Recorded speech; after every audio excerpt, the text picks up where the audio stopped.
तीन व्यक्ति एक प्रसिद्ध गुरु से दीक्षा प्राप्त कर वापस लौट रहे थे।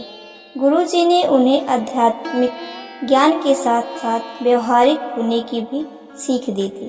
तीनों तमाम ग्रंथों पुराणों पर चर्चा करते आगे बढ़ते जा रहे थे। बहुत समय चलने के बाद उन्हें एहसास हुआ कि अब उन्हें कहीं विश्राम करना चाहिए और रात गुजार कर ही आगे बढ़ना चाहिए। वे एक जगह रुके और खाने की पोटली खोली, पर दुर्भाग्यवश उसमें एक ही रोटी बची थी।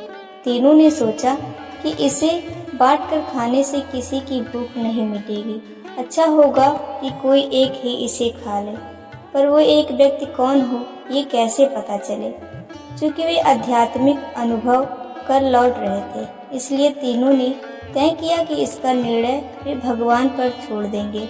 भगवान ही कुछ ऐसा इशारा करेंगे कि समझ में आ जाएगा कि रोटी किसे खानी चाहिए।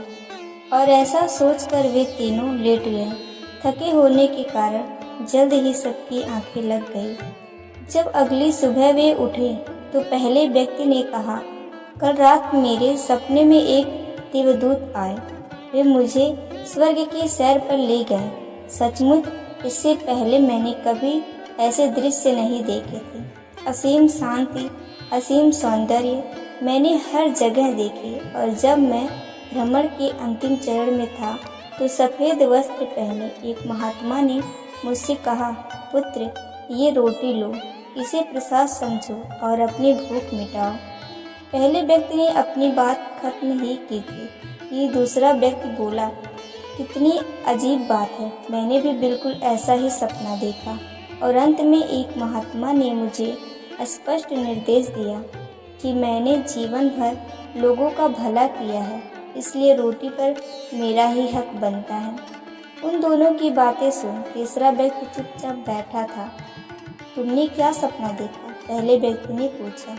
मेरे सपने में कुछ भी नहीं था, मैं कहीं नहीं गया और न ही मुझे कोई महात्मा दिखे।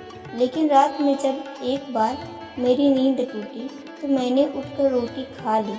अरे तुमने ये क्या किया? ऐसा करने से पहले तुमने हमें बताया क्यों नहीं? बाकी दोनों ने गुस्से से पूछा। कैसे बताता? तुम दोनों अपने अपने सपनों में इतने दूर जो चले गए थे। तीसरे व्यक्ति ने कहा, और कल ही तो गुरुजी ने हमें बताया था कि आध्यात्मिक ज्ञान के साथ साथ व्यवहारिक ज्ञान